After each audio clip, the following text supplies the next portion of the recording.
ভাইরা আমার, একজন মুসলমানের জন্য সব জায়গায় ইসলাম থাকবে, একজন মুসলমানের জন্য সব জায়গায় কোরআন থাকবে, একজন মুসলমানের জন্য সব জায়গায় রসুলের আদর্শ থাকবে।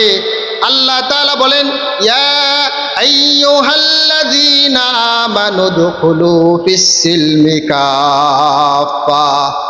আল্লাহ তাআলা কাফেরদেরকে বলেন নাই, আল্লাহ তাআলা মুমিনদেরকে আলাদা করে ডাক দিয়ে বলেছে, ইয়া আইয়ুহাল্লাযীনা আমানু উদখুলু, হে ঈমানদারেরা তোমরা প্রবেশ করো, ফিস-সিলমি কাফা, পরিপূর্ণ ইসলামের মধ্যে তোমরা প্রবেশ করো। এখন দেখেন আপনি মুসলমান কিন্তু পরিপূর্ণ ইসলামে আছেন না নাই? যদি মুসলমান হয়েও আর্জেন্টিনা করেন, ব্রাজিল করেন, পরিপূর্ণ মুসলমান আছেন? কথা বলেন, আছেন? সন্দেহ হয় আপনাদের মনে হয়?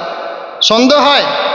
কখনো এই সকল রাম বাম এ সকল ভ্রষ্ট বিষয়ের বিষয়ে আপনি আকৃষ্ট হবেন, পরিপূর্ণ মুসলমান দাবি করতে পারে না।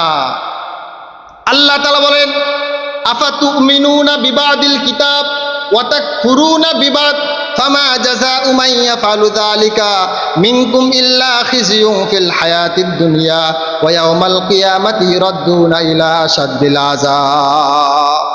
ভাইয়েরা আমার, ওই সকল লোক ভালো করে মনে রাখবেন যারা ইসলামের অর্ধেক মানেন, অর্ধেক মানেন না, যারা নামাজ জুমার দিন পড়েন, অন্য 5 ওয়াক্ত পড়েন না, যারা এক জায়গায় সলিডার আছেন আর এক জায়গায় সমস্যা করেন, মনের বিরুদ্ধে গেলে কোরআনকে ছেড়ে ফেলেন, এরকম লোকদের ব্যাপারে আল্লাহ বললেন, আফাতুমিনুনা বিবাদিল কিতাব ওয়া তাকফুরুনা বিবাদ।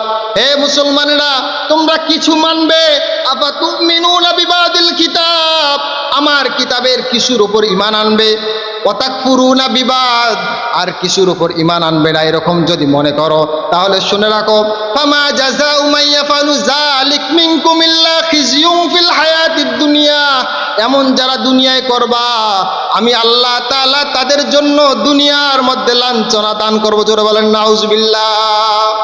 দুনিয়ার মধ্যে 1 নম্বর আমি তাদের লাঞ্ছনা দিয়ে দেব, 2 নম্বর কি দেব জানো? ওয়া ইয়াউমাল কিয়ামাতি ইউরাদ্দুনা ইলা আশাদ্দিল আযাব, আমি আল্লাহ তাআলা মরণের পর ইয়াউমাল কিয়ামা, কিয়ামতের দিন তাদের জন্য কঠিন শাস্তির ব্যবস্থা রেখেছি। জোরে বলেন নাউজুবিল্লাহ।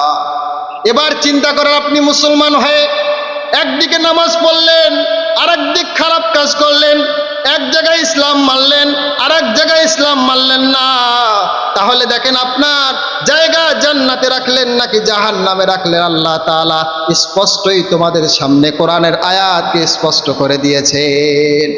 আল্লাহ তাআলা আর মুমিনের বৈশিষ্ট্য বলেন, দুনিয়ার মধ্যে যারা আমার ঈমানদার হবে তাদের বাক্য এমন হবে, ইন্না সলাতি ওয়া নুসুকি ওয়া মাহইয়ায়া ওয়া মামাতি লিল্লাহি রাব্বিল আলামিন। আল্লাহ বলেন 4টি জিনিস সম্পর্কে তারা বলবে, সব কিছু আমার আল্লাহর জন্য, আমার নামাজ আল্লাহর জন্য, আমার কুরবানি আল্লাহর জন্য, আমার জীবন আল্লাহর জন্য, আমার মরণ আল্লাহর জন্য। এই জায়গায় আল্লাহর সঙ্গে কোনো বিষয় সামনে আসবে, দুনিয়ার সব কিছু চলে যাইতে পারে, আমি আল্লাহ তাআলার থেকে আলাদা হব না। ভাইয়েরা আমার, এবার আপনি চিন্তা করে দেখেন, আপনার কাছে আমি প্রশ্নটা রেখে দিলাম, আমি মাহদি আপনাদের কাউকে দেখব না, আমি আপনাদের কাছে প্রশ্ন ছুড়ে দিলাম, কোরআনের আয়াত বলে দিলাম, হাদিস বলে দিলাম। এখন আপনি আজকেই সিদ্ধান্ত নেবেন যে আপনি বাংলাদেশে একজন মুমিন হয়ে ওই খ্রিস্টানদের পক্ষে কথা বলবেন কি বলবেন না, তাদের সঙ্গে আপনি জাহান্নামে থাকতে চান না মুসলমানদের সঙ্গে জান্নাতের মধ্যে থাকতে চান? সিদ্ধান্ত আপনাদের। বয়ান স্পষ্ট, সোজা কথা। কোনো মুমিন, কোনো মুসলমান আর্জেন্টিনা ব্রাজিল নিয়ে মাতামাতি করতে পারে না, পারে না, পারে না। জোরে বলেন ঠিক কিনা? স্পষ্ট কথা ভাই। এখন বলবেন হুজুর একটু জোশে করি, মজা করে করি। আরে ভাই, সব জায়গায় মজা করা যায় না ভাই। আপনি জীবনে আগুনকে হাতের তলায় নিয়ে মজা করেছিলেন? বলেন যে একটা অঙ্গার হাতে নিয়ে 1 মিনিট ছিলাম যে আমি মজা করেছি, করেছিলেন জীবনে? এটা তো জীবনে করেন নাই। তো ঈমান জিনিসটাও আপনার ওখানে এমন হয়ে দাঁড়াবে যে আপনার জন্য ওই সামান্য পরিমাণ তাদেরকে সাপোর্ট করার কারণে আপনাকে জাহান্নামের মধ্যে নিক্ষেপ করে ফেলবে। আজকে আমাদের সামান্য বিষয়গুলো নিয়ে আমরা চিন্তা ফিকির না করার কারণে আজকে আমাদের ঈমান দুর্বল হয়ে গেছে। চিল্লা বলেন ঠিক কিনা?